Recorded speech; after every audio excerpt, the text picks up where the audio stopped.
Olá, tudo bem? Meu nome é Diego Demiciano, eu sou seu professor de Direito Cibernético e nós estamos aqui para a nossa primeira aula. Para você que está sendo apresentado para a matéria, é importante lembrar que o direito cibernético ele é muito importante, tem se tornado uma matéria de muito destaque. Isso porque hoje, com a atualização das tecnologias, ele ganhou protagonismo e com certeza vai valer muito a pena estudar junto conosco. Então vamos para o nosso material. Esse é meu nome, se escreve dessa forma, e essa é a nossa disciplina. Nessa primeira aula nós vamos estudar segurança, fiscalização e legislação aplicável. A matéria de hoje é compreendida na unidade de ensino 1. No seu material você vai encontrar ela com esse nome. Tá? Nosso interesse hoje é conhecer, apresentar para você essa matéria. Bom, iniciando com o conteúdo propriamente, nós precisamos conhecer a relação entre direito e tecnologia. Bom, você pode perceber do texto que está sendo apresentado que a palavra tecnologia ela é uma junção de duas palavras do grego, technos e logos, que indica o quê? Conhecimento e habilidade para lidar com esse conhecimento. Então, se nós estamos falando de tecnologia, nós estamos falando da habilidade de lidar com o conhecimento. Agora, eu gostaria que você me acompanhasse aqui, porque o direito e a tecnologia, eles são áreas que têm um encaixe um pouco mais difícil. O direito, ele tenta criar uma previsibilidade de conduta, ele tenta criar o dever ser. São as normas que nós socialmente criamos para um bom convívio. Ao tempo que a inovação e a tecnologia visa criar novas ferramentas para que nós tenhamos facilidade nas diversas tarefas que nós desempenhamos, seja de comércio, seja no lazer. Então, a inovação vem ser para nós, vem criar para nós essas novas facilidades. Qual que é o problema?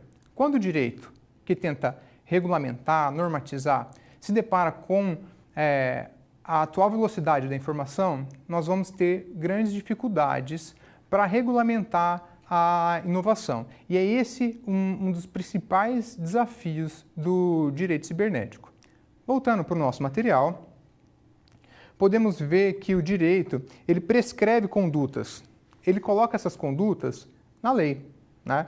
E ele visa, o fim último dele é evitar conflitos.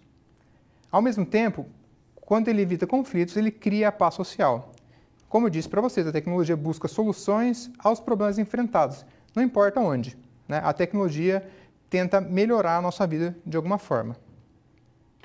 Bom, como disse para vocês, a tecnologia promove avanços tecnológicos e exige, ao mesmo tempo, uma resposta do direito.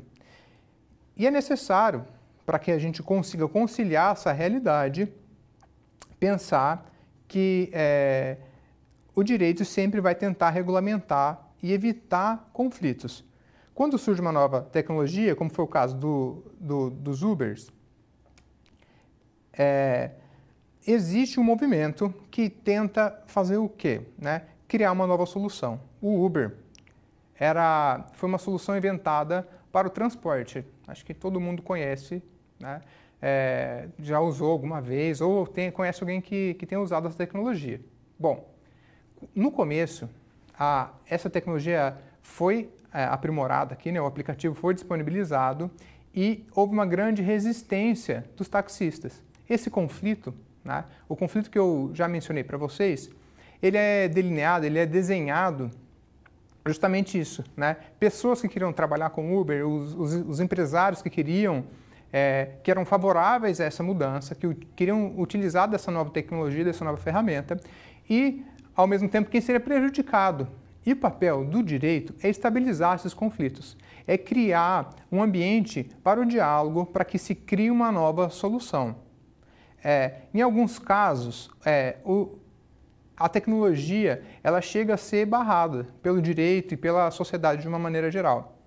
É o que acontece em alguns casos da ciência médica, em algumas soluções que ainda não estão próprias ainda. A sociedade não está madura o suficiente para lidar com essa situação. Mas no caso do Uber, o que aconteceu? Foi tão gritante, foi tão forte esse movimento, que qualquer situação do direito que foi criada, seja por leis municipais, estaduais, não funcionou. Não funcionou porque a pressão pela sociedade, a sociedade queria se utilizar dessa ferramenta. Então, por isso que o direito é interessante para acompanhar esse processo, para gerar paz, que é o que hoje nós podemos ver que estamos acostumados com a nova tecnologia de transporte, que parece que isso aconteceu faz muito tempo. Voltando para o nosso material, o que é então o direito cibernético? Com que o direito cibernético se preocupa? Ele se preocupa em compreender, estruturar, fiscalizar e regular, além de indicar boas práticas. Tá? Você vai ver bastante esse termo aqui, porque boas práticas é o agir esperado. As boas práticas são o que se espera de quem está desempenhando a determinada ação. Bom, além das boas práticas, nós trabalhamos com prevenção de riscos e o respeito aos direitos e garantias fundamentais, individuais e coletivos, no âmbito das relações virtuais. Voltando aqui para mim, eu quero que você compreenda, eu sei que é muito difícil nesse começo, eu vou falar bastante em garantias fundamentais, em direitos individuais, mas isso é o que está na Constituição. A Constituição é a maior das nossas leis e ela está lá para garantir que os direitos mais importantes sejam respeitados. Quando eu falo de garantias individuais, nós estamos falando de direitos humanos, nós estamos falando do que é mais importante para você, né, ou para qualquer indivíduo que esteja nessa sociedade. Voltando para o nosso material,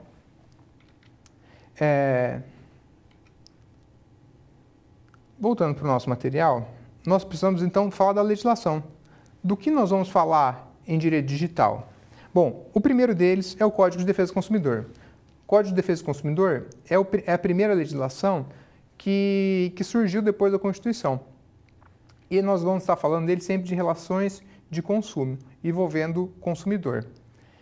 Posteriormente, nós vamos falar do Marco Civil da Internet, tá? Nós vamos falar sobre todas essas leis no decorrer da nossa matéria. E o Marco Civil da Internet é mais interessante para o uso da internet, né? Para a garantia de direitos e deveres, mas sempre relacionado ao uso da internet. Bom, nós vamos falar de LGPD e aqui um aviso para você, porque a nossa LGPD ela vem para ser uma legislação disruptiva. Professor, o que quer dizer essa palavra tão complexa? Disruptiva quer dizer que ela vai mudar o cenário, que ela vai ser inovadora. Além disso, nós vamos falar de segurança da informação, de propriedade intelectual e outras legislações esparsas. Eventualmente eu vou falar do Código Penal para vocês e de outras coisas. Bom, feita essa introdução, nós precisamos começar a tratar conceitos um pouco mais próprios do direito cibernético. Bom, concorrência desleal. O que é interessante a gente saber sobre a concorrência desleal?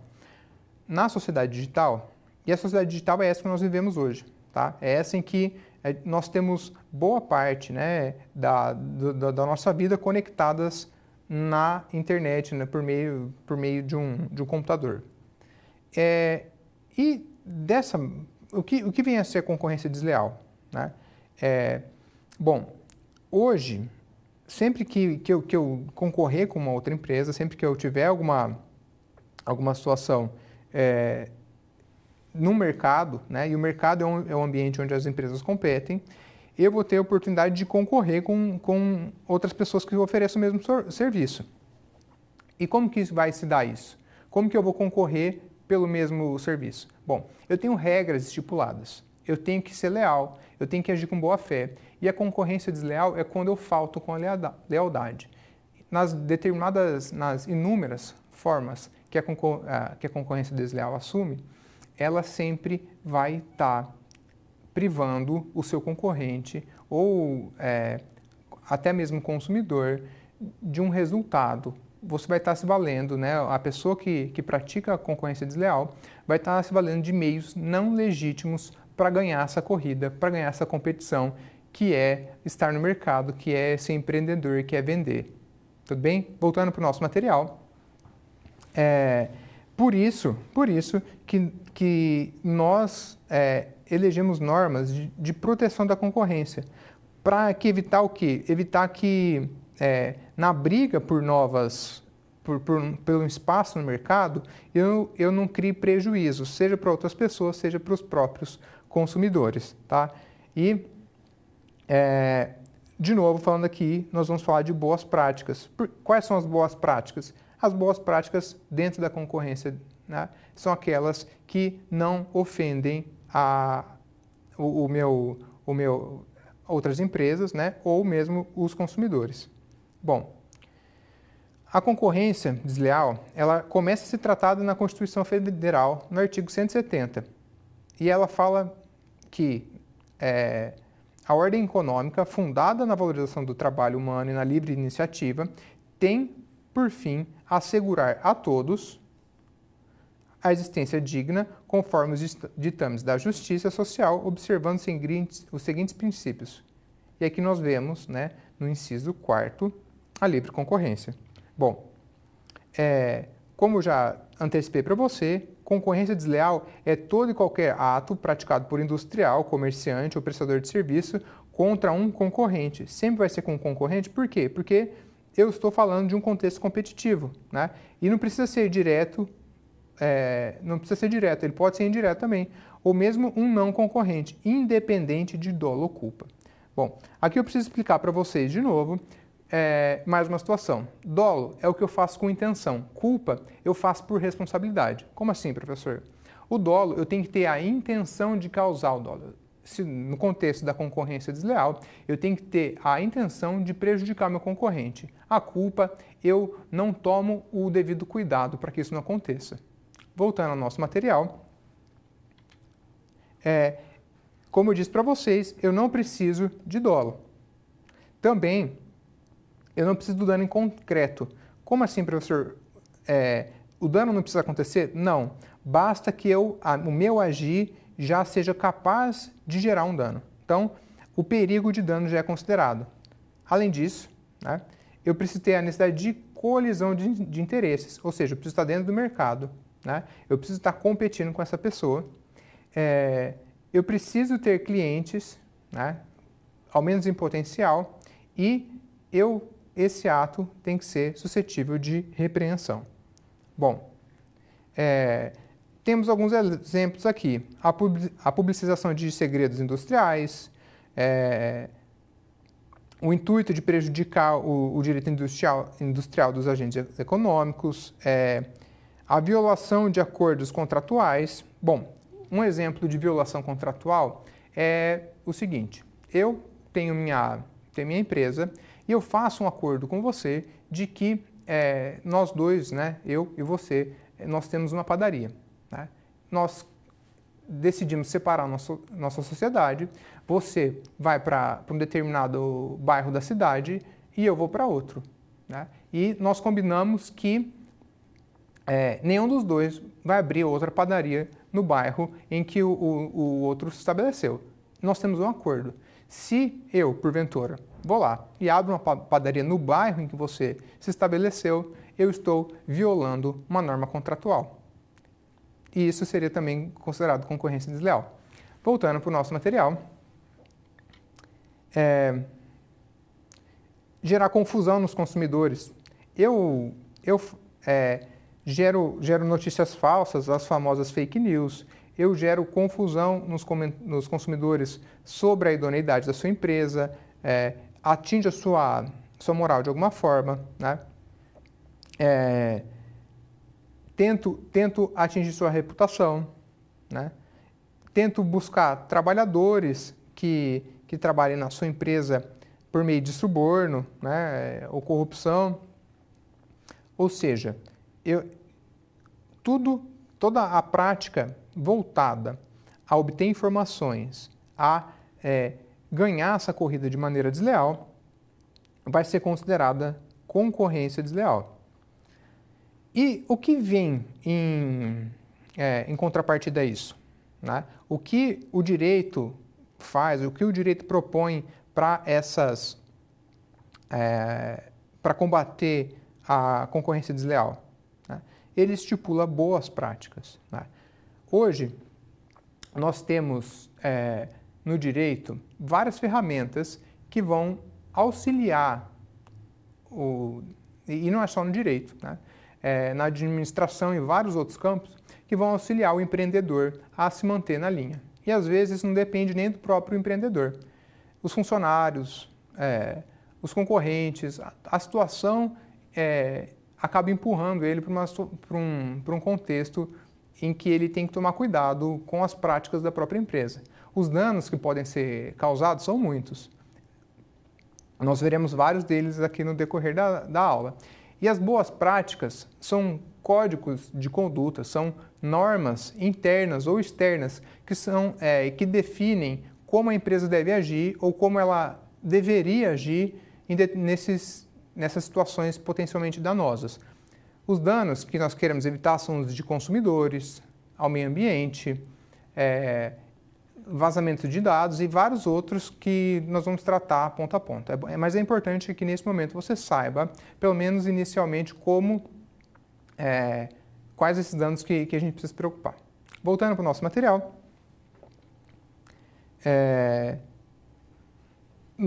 as boas práticas, elas estabelecem direitos específicos ligados aos direitos fundamentais que eu falei para você lá no começo da aula, né, de origem constitucional. Como ela faz isso? Ela firma parâmetros objetivos que condicionem essas boas práticas no sentido de buscarem as melhores técnicas disponíveis.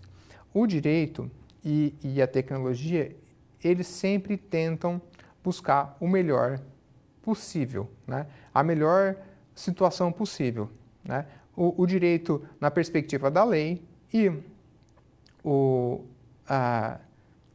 a inovação, né? A tecnologia busca melhorar a vida das pessoas. Então, num contexto próximo, elas vão gerar benefícios. E é por isso que nós precisamos estabelecer as boas práticas. Nós podemos chamar as boas práticas de compliance. Como assim, professor? Compliance é um termo que vem do inglês que quer dizer conformidade. Compliance é um termo que vem do inglês e quer dizer conformidade. E o compliance ele é bem antigo, né? Ele tem mais de 50 anos. Ele foi estabelecido inicialmente nos Estados Unidos e ele tem justamente a intenção de evitar a corrupção. A corrupção é um dos danos que nós tentamos evitar com as boas práticas. A concorrência desleal é outro. Os danos ambientais, outros. E o compliance, ele tenta abranger de maneira integral toda a atividade da empresa para, antes de que o dano aconteça, a empresa o perceba ou a empresa o evite. Voltando para o nosso material, outros termos que você vai escutar que são correlatos é a governança corporativa, que é da perspectiva da administração e sempre com a intenção de manter a competitividade sadia no mercado. Bom, avançando na nossa aula, eu disse para você que o compliance ele visa antecipar possíveis danos. Um dano que é muito próprio do direito cibernético são os dados pessoais. Hoje, tudo o que nós fazemos na sociedade, desde o nosso trabalho até a nossa intimidade com nossos amigos, nós compartilhamos dados, seja pelo celular, seja pelo computador, por várias outras maneiras. Nesse momento, você me assiste por meio de dados. Os dados, hoje, eles configuram praticamente tudo que nós possamos criar na sociedade. E existe uma preocupação, deve haver uma preocupação com a segurança desses dados. Por quê? Ao mesmo tempo que os dados podem fornecer informações econômicas, eles podem, e essas informações econômicas podem prejudicar ou favorecer empresas, esses dados também podem fornecer informações pessoais nossas. Informações sobre cor, orientação sexual, religião, informações que nós não queremos que sejam divulgadas, segredos pessoais. E o vazamento desses dados pode acarretar reflexos negativos. Comumente, nós ouvimos notícias falando que houve um vazamento de dados de tal instituição. Esse vazamento de dados, por exemplo, de uma instituição financeira, pode expor o cliente, ou pode expor a pessoa desse banco. Voltando para o nosso slide, a informação ela deve ser protegida porque, como eu disse, pode gerar esses reflexos negativos. Bom, e o que é informação a princípio, né? A informação é um conjunto de dados que, processados, ganham um significado e, como eu disse, ela pode se tornar um ativo empresarial essencial para que o negócio se desenvolva, independentemente do ramo de atuação ou do tipo de objeto que a empresa negocia. Por conta disso, deve ser protegida de forma adequada e segura. Perceba que, além das outras situações que eu falei para vocês, a própria empresa se expõe a risco quando não protege seus dados. Não protege seus dados. Por quê? Porque, pense bem, uma empresa tem um fluxo, hoje, né, é comum que as empresas tenham seu fluxo financeiro, seu catálogo de clientes todos na nuvem. Se alguém se apropria desses dados, com certeza vai colocar essa empresa numa posição de fragilidade. Então, para evitar que isso aconteça, seja internamente, seja externamente, nós criamos a segurança da informação. E como que nós percebemos ela? Bom, eu vou proteger os dados da empresa, né? E aí, como eu disse para vocês, estou tratando da segurança dos negócios.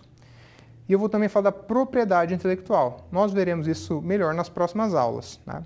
Também, como eu acabei de dizer para vocês, nós vamos proteger os dados pessoais, os dados de clientes, os dados de pessoas que estão armazenados dentro da empresa. Bom, mais uma dificuldade do direito cibernético é a liberdade de expressão.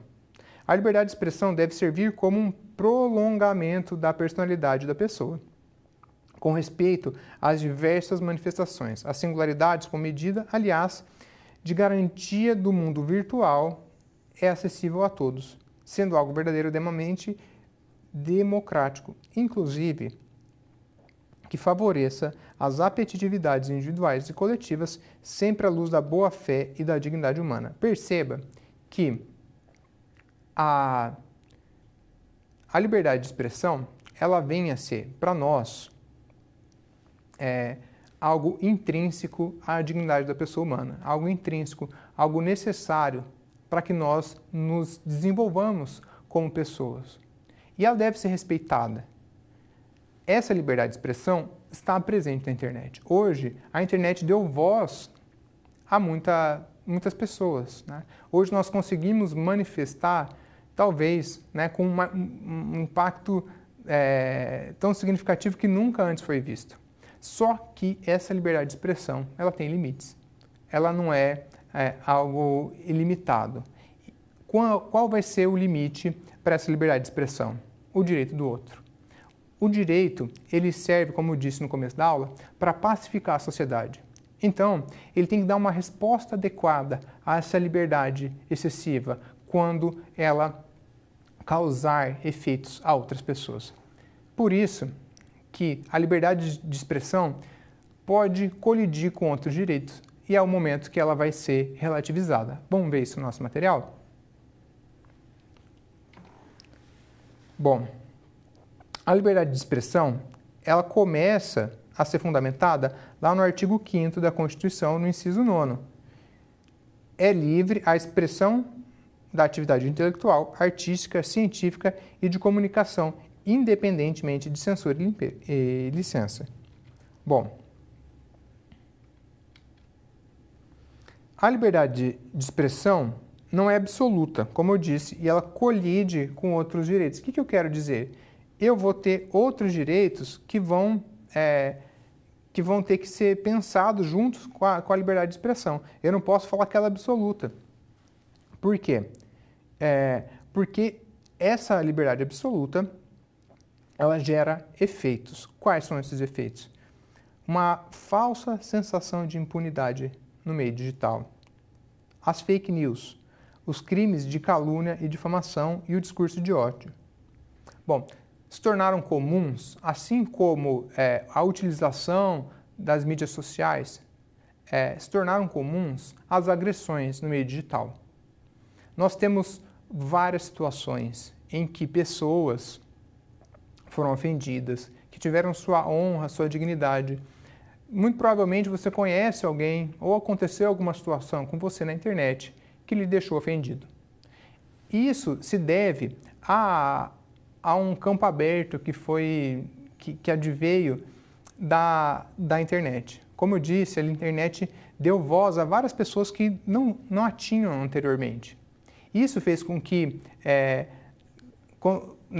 a falta de bom senso fez com que essa liberdade fosse usada com excesso. E sempre quando a gente tem um excesso, nós cruzamos a linha das boas práticas, a linha do bom senso, isso acaba gerando reflexos negativos. Nós não podemos levar informações falsas para a internet, nós não podemos disseminar informações falsas, que são as chamadas fake news. Nós não podemos ofender outras pessoas, nós não podemos criar discurso de ódio, nós não podemos ser preconceituosos na internet. Por quê? Porque a nossa liberdade de expressão, ela deve ter limites.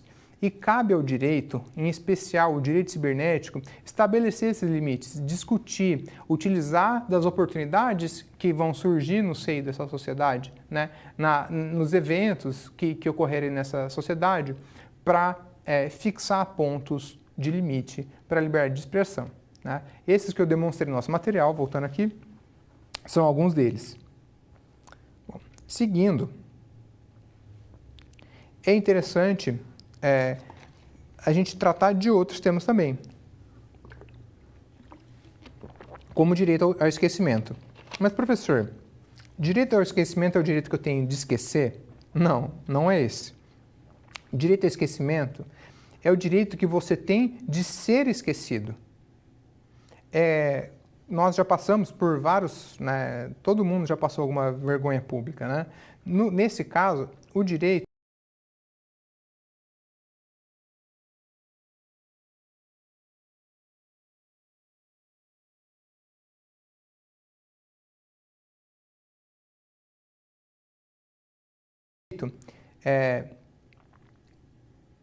ao esquecimento, ele vem a ser o direito de você tenha desse fato vexatório, desse fato que lhe causou constrangimento de ser esquecido. Nós sabemos que a internet torna as coisas praticamente que eternas. Se você tem um arquivo no seu computador, a não ser que você o delete, você vai ter ele para sempre, né? Se você São 3 souber postos da manter. rede Petrobras. O direito ao esquecimento é o direito que outras pessoas, ou você, vai ter de que esse arquivo, que esse vídeo, qualquer Começa situação, agora. seja esquecido, né? Então, no nosso material aqui, o direito ao Todo esquecimento é o mundo que está direito assistindo o programa que hoje qualquer vai ter a humano chance de ganhar pode 200 ter gramas de de qualquer sorvete de fato massa. vexaminoso Então, 200 gramas de sorvete de massa ligado na à faixa. sua vida, Posso que afeta diretamente a assegurar sua que é um reputação, sorvete de excelente qualidade. Com... ser esquecido depois de um determinado lapso de tempo pela população através da não vinculação de informações sobre os fatos na mídia. Então perceba, meu querido aluno, que O direito ao esquecimento não é o direito de esquecer, mas o de ser esquecido. Por quê? Porque é um debate antigo do direito que essa vergonha pública, essa situação que seja dolorosa para a pessoa, uma vez deixe as redes, né? Uma vez deixe de ser lembrada pela sociedade de uma maneira geral. Então, sempre que eu falar para vocês de direito ao esquecimento, eu estou falando do direito de apagar informações da internet ou de impedir que essas informações que estão no ambiente digital cheguem ao conhecimento de terceiros ou que seja lembrado por terceiros ou que fique disponível para que terceiros acessem por meio da internet. Voltando para o nosso material, como eu disse para vocês, a internet torna a informação imutável, quase perpétua. Vídeos íntimos, informações de fatos que causam vergonha e constrangimentos aos envolvidos podem ser vinculados e podem estar na internet também de maneira quase perpétua. Por isso, no direito, nós temos reuniões de pessoas que estudam determinadas matérias. Essa jornada de direito civil são alguns profissionais, né, que estudam direito civil, que se reúnem para estudar determinados temas. E com o resultado desses temas, cria-se enunciados. O enunciado 531 vai falar para a gente o quê? A tutela da dignidade da pessoa humana na sociedade da informação inclui o direito ao esquecimento. Bom, veja, o direito ao esquecimento, como a gente percebe nesse enunciado que eu acabei de ler para vocês, ele já foi debatido e foi absorvido. Esse direito ao esquecimento, ele deve, segundo essas pessoas que estudaram, né, na jornada de direito civil, deve ser garantido. Mas a gente vai ver que o STJ entende diferente. Vamos ver? Vamos acompanhar? Perdão, não é o STJ não, é o STF. Esse texto que eu coloquei para você é comum no direito, tá? A gente chama ele de ementa. Eu vou resumir para você de uma maneira mais simples, mas o que está falando, né, o que o STF está falando aqui é que o direito a esse conhecimento é incompatível com a Constituição Federal, né, e que eventuais excessos e abuso no exercício da liberdade de expressão e de informação devem ser analisados caso a caso a partir de parâmetros constitucionais. Voltando para mim aqui, o que esse texto complexo que eu coloquei para vocês, que normalmente quem não é da área do direito acaba achando ruim, o que o STF está trazendo para vocês, né? Professor, mas você trouxe duas informações que querem dizer coisas opostas. Bem-vindo ao mundo jurídico. Nós temos várias opiniões diferentes, várias situações diferentes e nós temos que estudar todas elas, sim. Esse é a dificuldade de estudar o direito. Por quê? Eu posso ter duas posições que são conflitantes. Nesse caso, a posição mais importante é a da jurisprudência. Por quê? Cumpre ao Poder Judiciário, dentro daquele aspecto do direito de promover a paz social, dizer se uma pessoa tem direito ou não.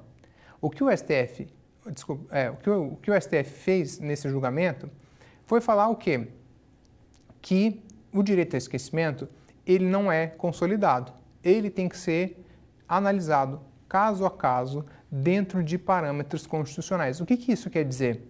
Que eu tenho que interpretar a situação que aconteceu com a pessoa dentro da Constituição para saber se ela tem o direito ao esquecimento. Como que seria isso? Bom, eu moveria, se o professor tivesse alguma situação constrangedora, que tivesse sendo vinculada em algum site, alguma situação, né, algum portal de notícias, eu entraria com um pedido, algum juiz apreciaria esse meu pedido e decidiria se eu tenho ou não direito ao esquecimento, estudando o caso. Essa é a posição do STJ. A outra posição que nós temos, que é a da jornada de direito civil, é que independentemente dessa análise, ou seja, bastasse que eu pedisse o esquecimento, né, que eu pedisse, que eu ativasse esse meu direito ao esquecimento para que essa informação fosse retirada da internet. Perceba, eu articulei essa situação para conversar com vocês justamente para trazer esses dilemas que são próprios do direito, para vocês se acostumando. Espero que tenha dado certo. Voltando para o nosso material.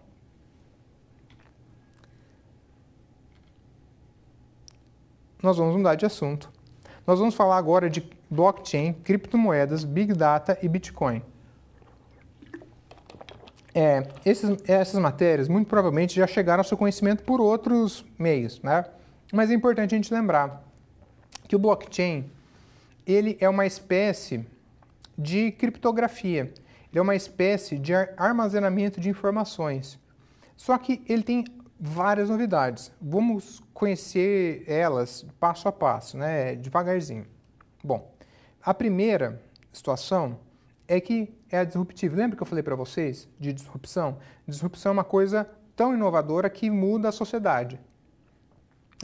E ele é disruptivo por quê? Porque com o blockchain, foi possível criar uma moeda que não é associada ao Estado.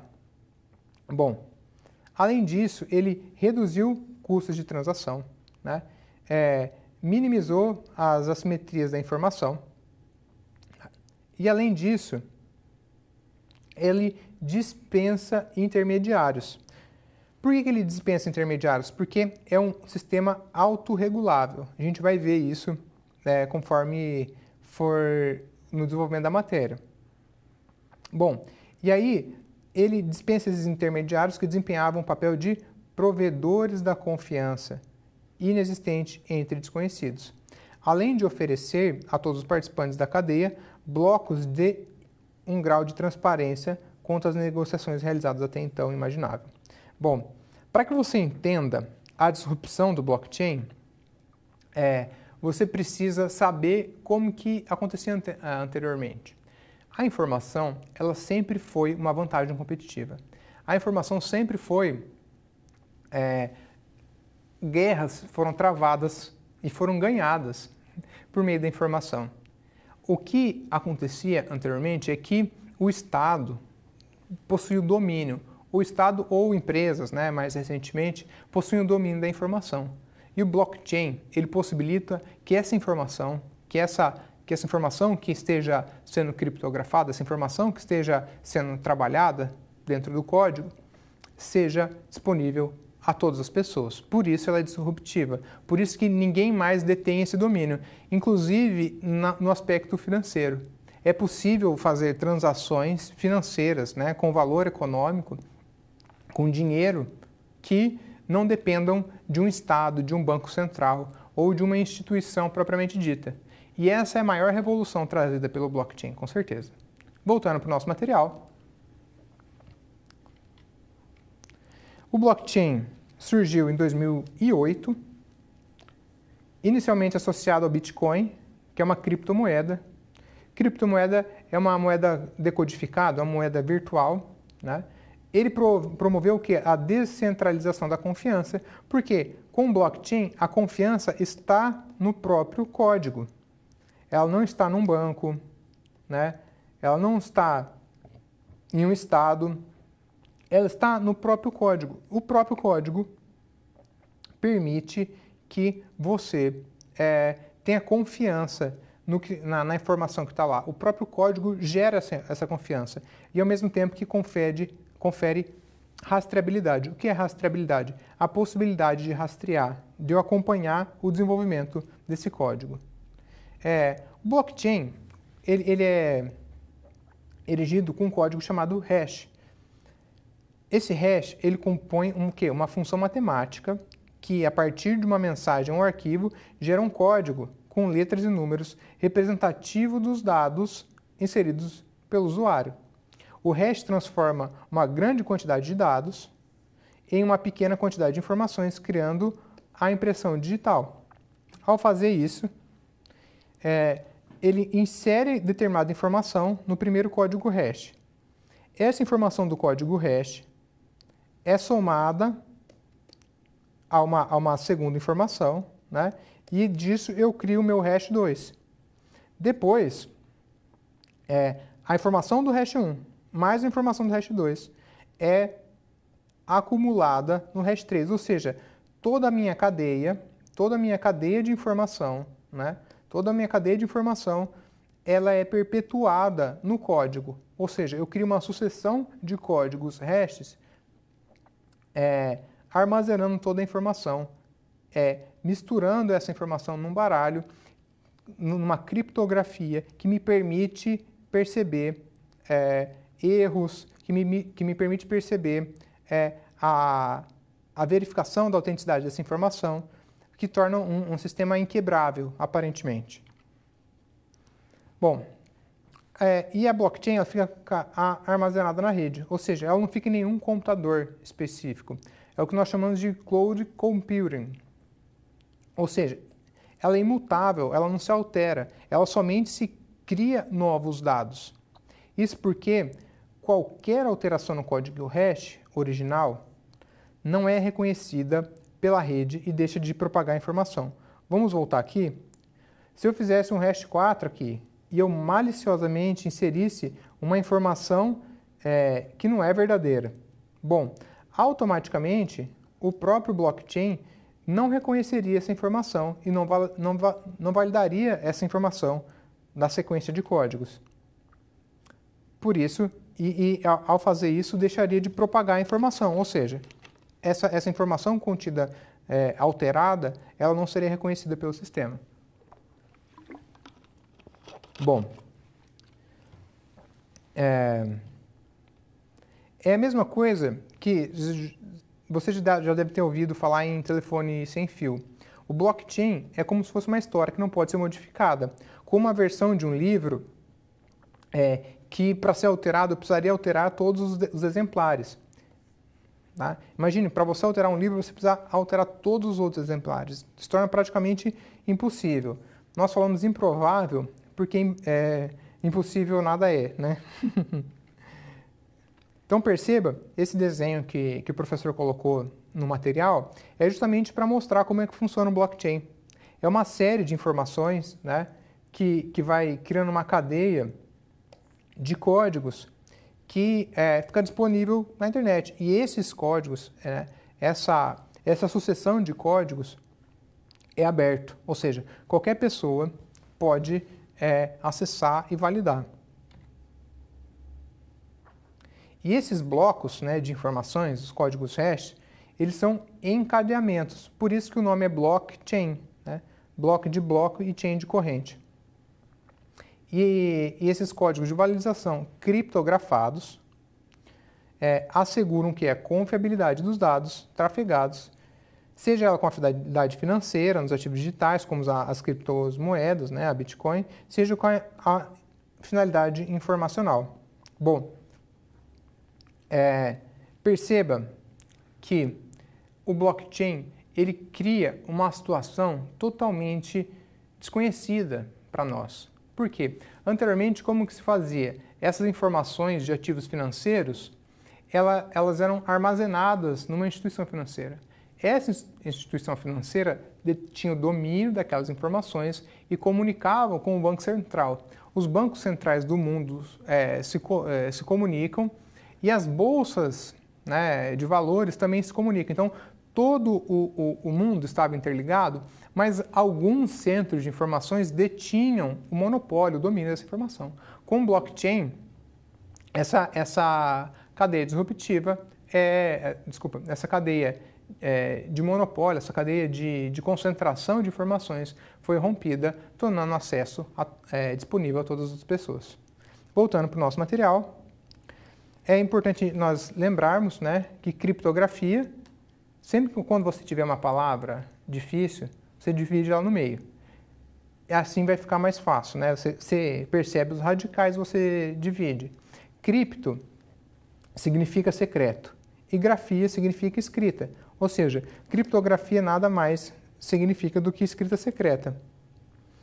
É importante nós tratarmos também do Big Data. O Big Data refere-se às situações nas quais as tecnologias digitais são utilizadas para lidar com grandes e diversas quantidades de dados e as várias possibilidades de combinação, avaliação, processamento desses dados por autoridades privadas e públicas em diferentes contextos. O que você precisa entender do Big Data é que com a velocidade da informação e com o acúmulo de dados dessa sociedade digital que nós já conversamos, a tomada de decisão se tornou mais rápida. Por quê? Porque antigamente, imagine, né, se está acontecendo uma guerra, se está acontecendo alguma situação e eu não tinha internet, eu precisava me comunicar pelo correio. Quantos dias demoraria para um general do exército comunicar ao seu comandante que alguma situação tinha acontecido e que essa informação era crucial para vencer a guerra? Se naquela época nós tivéssemos os meios de internet, de outras situações disponíveis para fazer essa comunicação, certamente seria uma vantagem tremenda. E é isso que acontece hoje. Nós temos a vantagem de ter um grande volume de informação, que trafega uma velocidade quase que incompreensível, e essa informação, quando organizada, permite que situações antes sequer pensadas possam ser executadas. Quais são elas? Bom, quando eu reúno essas informações, eu posso ter vantagens políticas. Eu posso fazer declarações públicas voltadas ao que os meus eleitores podem receber.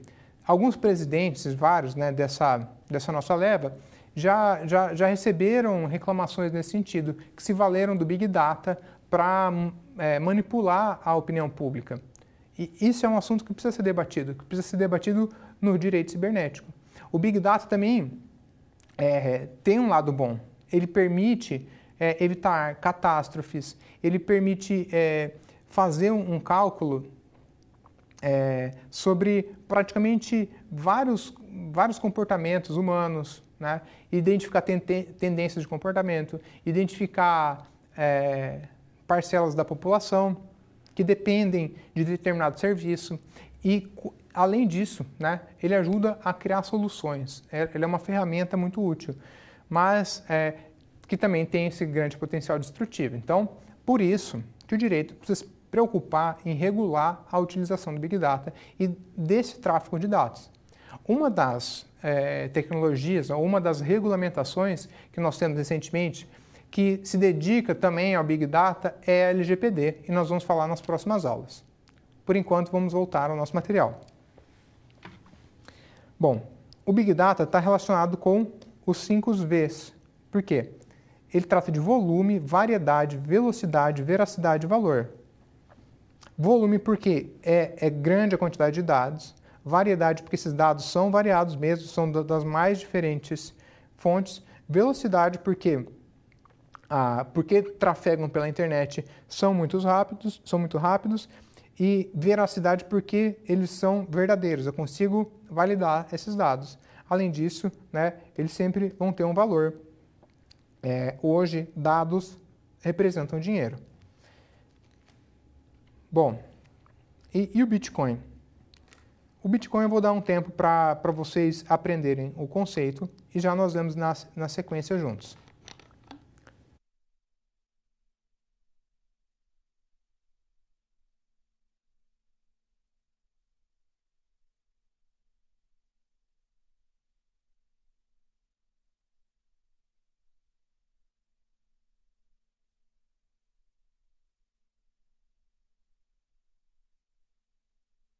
Física. Professor, mas já não existia dinheiro, né, cartão de crédito, várias situações? Sim, mas esse dinheiro do cartão de crédito, ele não é criado do nada, né? Ele não é desmaterializado. Por quê? Porque você tem uma representação em determinada instituição financeira, né? Bom, e qual que é a diferença do Bitcoin? Ele é uma ingerência do Estado. O Estado não participa do Bitcoin. É um dinheiro paraestatal, fora do Estado. E aí, claro, né, nós sabemos que esse dinheiro recebeu vários adeptos que compraram essa ideia dessa nova moeda. E aí, qual é uma característica da criptomoeda? A criptomoeda ela depende da confiança na tecnologia computacional, né? Já as moedas convencionais dependem da estrutura estatal. Bom, como isso, professor? Eu explico.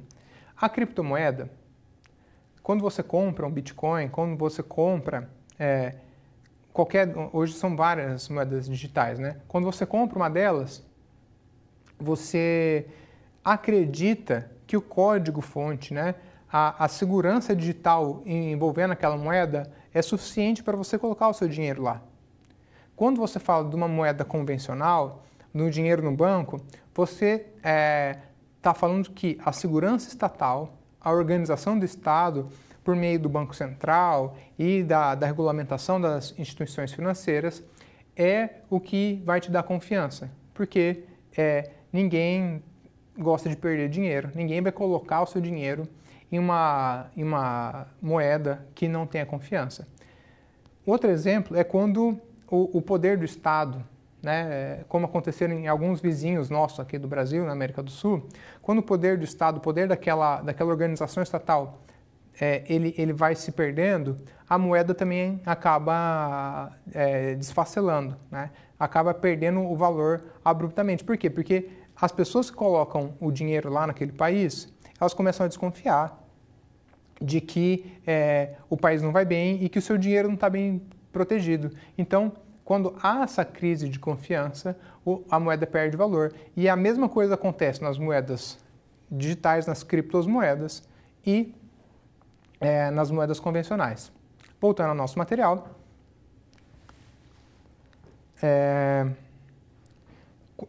No entanto, a legislação contra as moedas convencionais é que permite ao que? Segurança jurídica e econômica, desde sua emissão e circulação até a intervenção nas políticas cambiárias pelas entidades com tal poder.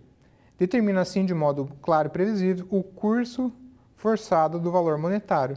Isso já não acontece na criptomoeda. Nós temos vários criptoativos, os chamados altcoins, né?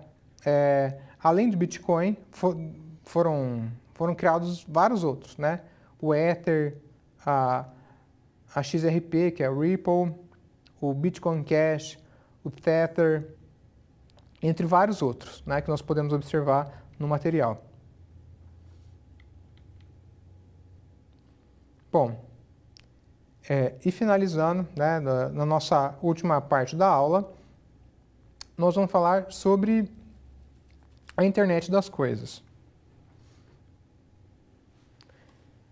Você sabe o que é a internet das coisas? Você já viu alguma coisa nesse sentido? Você tem ideia do que significa Internet of Things ou IoT? O que eu gostaria de explicar para vocês? É mais simples do que parece.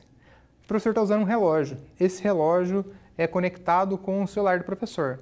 Esse relógio capta meus batimentos cardíacos, meu exercício. Eu tenho certeza que vários de vocês têm ou já viram um relógio parecido. Hoje é muito comum. Esse relógio, ele mede meu sono, tem inúmeras funções. Essas funções, esses dados que são captados da minha rotina e de várias outras situações, são transmitidos para o meu celular, processados e dão várias informações sobre mim. Hábitos de esportes, hábitos de estudo, de tempo que você fica sentado numa cadeira e várias situações. Esses dados captados pelo meu relógio, eles podem ser tratados e apresentar informações muito expressivas. Isso acontece não só com o meu relógio, acontece com o próprio celular, com o carro e vários outros dispositivos que vão captar informações. Essas informações, como a gente já viu, podem pertencer ao Big Data, melhorar sistemas viários, melhorar como o tratamento do meu médico vai me dar. Por exemplo, pensa, se o meu médico consegue medir minha pressão arterial a qualquer momento, né? Hoje não é possível por meio do meu relógio, mas no futuro próximo isso vai ser. O atendimento médico dele vai se tornar desnecessário até em algumas situações. Ou problemas que poderiam aparecer podem ser percebidos de maneira mais fácil. Assim como você pode gerar facilidades. Ao chegar com o seu carro, as luzes da sua casa são acesas, como já acontece. Você pode ativar por meio de voz vários dispositivos da sua casa, você pode ser informado de várias outras situações, o alarme da sua casa pode ser melhor, enfim, são inúmeras possibilidades. Só que como você já aprendeu comigo, essas inúmeras possibilidades geram inúmeras dificuldades também para o direito. Por quê? Do mesmo jeito que os meus dados que estão sendo transmitidos para esse relógio podem ser aproveitados contra a minha vontade para me prejudicar, várias outras informações também podem ser feitas dessa maneira. E, ao mesmo tempo que informações imprecisas sobre o meu estado de saúde podem me gerar uma preocupação que era desnecessária, que pode gerar danos para mim, né? Eu posso ficar preocupado com isso. Então, é muito importante que nós consigamos fazer uma regulamentação para que possíveis conflitos decorrentes dessas novas tecnologias possam ser evitados. Voltando para o nosso material, a internet das coisas visa o quê? Integrar vários tipos de dispositivos, de relógios, como do professor, celulares, televisores, até a iluminação da residência, veículos, enfim, quase tudo. E não só bastasse, essas coisas são todas integradas e têm acesso à internet. Do ponto de vista conceitual, a internet das coisas pode ser compreendida como um avanço tecnológico pelo qual os aparelhos de uso comum passam a ser dispositivos eletrônicos e que se comunicam entre si sem a necessidade do manuseio humano. Cada vez mais, a intervenção humana será mínima para o funcionamento desses dispositivos. E cada dispositivo inteligente, né, smart devices, que a gente está acostumado a ver, dessa internet das coisas, é conectado aos demais dispositivos, comunicando-se um com os outros, transferindo os dados, recuperando dados, respondendo de forma inteligente por meio de ações específicas. Bom, a internet das coisas consiste no emprego de tecnologias com a finalidade de conectar objetos do uso rotineiro, né? Sejam eles eletrodomésticos, veículos, brinquedos ou mesmo acessórios acoplados ao corpo, né? Os wearables, que é o caso do meu relógio, que por meio desses sensores de coleta massiva de dados podem oferecer as mais variadas funcionalidades aos seres humanos. Bom, e como que se deu a internet das coisas, né? Bom, a gente teve o avanço na comunicação dos dados, né? Você provavelmente já viu todas essas tecnologias, né? O 5G, Bluetooth, inclusive lasers, né? Essa WiMAX, que era uma tecnologia que foi sucedida pelo 4G, né? Concorria com 4G. Com a evolução da internet, né, foi possível gerar uma maior facilidade nesse tráfego de dados. O meu relógio ele não é autônomo, ele conversa via Bluetooth com o meu celular. E essa conexão Bluetooth antes não era possível.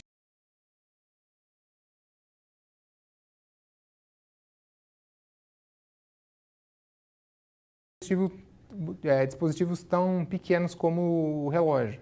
Hoje, ela é possível em dispositivos ainda menores. Bom, essa miniaturização da tecnologia associada à alta velocidade de tráfego